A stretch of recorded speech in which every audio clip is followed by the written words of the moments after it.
Ako si Mercedita. Ito ang kwento ni Kapitan Dino at ang misis niyang si Dalisay. Ang pakikipaglaban nila sa illegal fishing method sa kanilang lugar. Ano mo, kahit tutol ang kalooban ko. Sinuportahan kita sa pagpasok mo sa public service.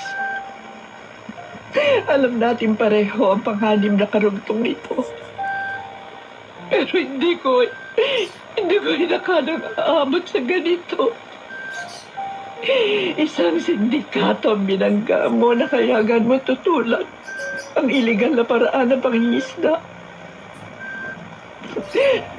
Naniniwala ako sa iyo. Naniwala ako sa paninindigan mo. Pero Dino, hindi ko kailangan ng isang asawa na bayani. Bayani nga, patay naman. Kailangan kita sa buhay ko. Gusto pa kita makapiling. Gusto ka namin makapiling ni Jinggay. Mahal na mahal kita.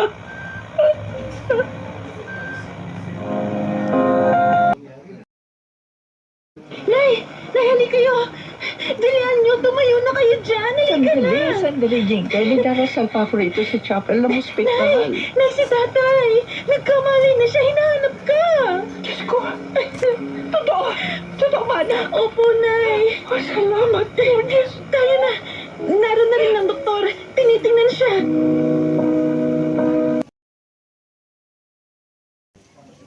Huwag mo siyang ipagtanggol, Marta. Ba't totoo naman ang sinasabi ko, ah. Dating bahagi ng sindikato itong si Ata, oy. Maaring paraan niya ang kunwaring pagpapakabait para malaman niya ang bawat galaw ni Kapitan. Wala akong alam, Mang Enchong. Sana paniwalaan niyo yun. Hindi ko talaga kilala kung sinong bumaril kay Kapitan. Isa pa, hindi ako bahagi ng sindikato. Isa lang ako sa mangingisda na dating bumibili sa kanila. Mang Enchong, hindi ito oras para sisihin natin si Atoy. Naniniwala ako, totoo ang kanyang pagbabagong buhay. Pwes, ako hindi pa kumbinsido. Kung may alam ako, Mang Enchong, isinusumpa ko. Ako mismo ang magsusuplong sa kanya sa mga pulis. Ako mismo ang magpapahuli sa taong bumaril kay Kapitan.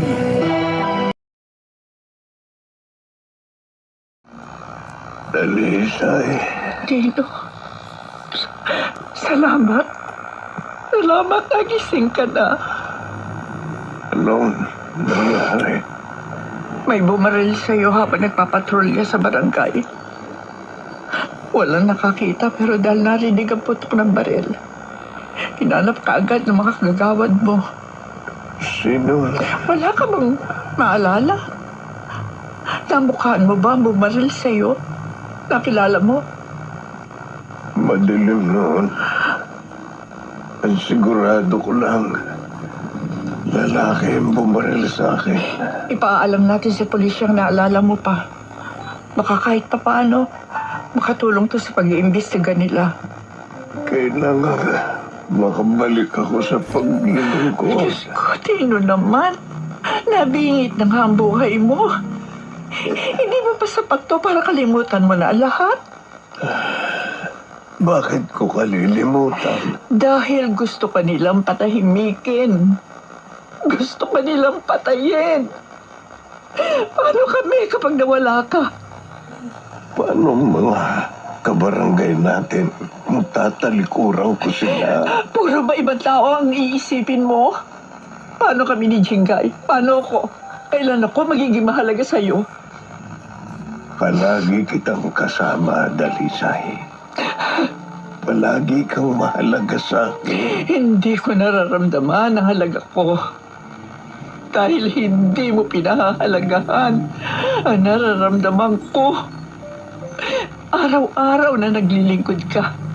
Nangangamba ako. Ayoko na, Dino. Ayoko na. Hindi ko na kaya. Bumitaw ka na. Ipaubaya mo na sa otoridad ang laman para mapatigil ang iligal na paraan ng pangingisda. Dalisay. Gusto mo manahimik na tayo, Pino. Buhay na lamang natin ang intindihin natin. Hindi mo mapatitigil ang sindikato dahil wala kang laban sa kanila. Aming puntahan si Kapitan para mabisita kung anong kanyang kalagayan. Hindi po sa pinagbabawalang kayong bisitahin si Kapitan. Nag-iingat lang po kami. Mahirap nang masingitan tayo ng masasamang loob. Baka may sumunod sa inyo at tuluyan na si Kapitan. Kawawa naman si Kapitan. Oo nga. Pero mabubuhay ba si Kapitan? Ligtas na ba siya? Naghihintay pa rin kami ng balita kung nagkamalay na siya. Ay, paano na tayo ngayon? Narito pa rin kami. Narito pa ang kabuuan ng Barangay Council. Ipagpapatuloy natin ang nasimula ni Kapitan. Miss Rosana, hindi nyo naiintindihan. Tuwing Sabado at Linggo lang kayo narito. Mula Lunes hanggang Biyernes, walang magbibigay proteksyon sa amin. Wala sa aming kamay ang proteksyong kailangan niyo, Marta. Pinatunayan ni Kapitan Dino na ito'y nasa bawat isa sa inyo. Kung patuloy kayong magkakaisa at maninindigan sa tama, hindi kayo mabubuwag at hindi kayo muli pang tatakutin ng sindikatong dating naghahari-harian dito. Kailangan gumaling ka na. Marami pa tayong gagawin. Kumusta ang aking barangay? Ginagawa pa rin lang coastal clean-up tuwing Sabado. Salamat. Pero, hanap buhay ang higit na kailangan ng aking nasasakupan. Oo, iniisip rin ho namin yan. Kaya nga, gusto ko rin ibalita sa'yo na nakaisip na ang kasamahan naming diver ng paraan para sila mabigyan ng ekstrang trabaho. Totoo? Kapitan, nasa planning stage pa ang lahat. Pero sa lalong madaling panahon, ipaliliwanag namin ito sa iyong mga kabarangay. Ako si Mercedita TV. Dino, eto na pagkain mo. Oh, Teka ha, susubuan na kita. Dalisay. Dino, bakit? Namumutla ka. Hindi ako. Hirap ako huminga. Nahihirapan ka huminga. Pero bakit? Kanina lang nakapag-usap pa tayo ng maayos. Teka, sandali. Tatawag ako ng doktor. Nino, lakasan mo loob mo. Tatawag ako ng doktor. Nakaligtas pa rin si Kapitan Dino at tuluyang gumaling. Ipinagpatuloy nila ang coastal cleanup, tumulong sa divers para maisagawa ang man-made coral reefs.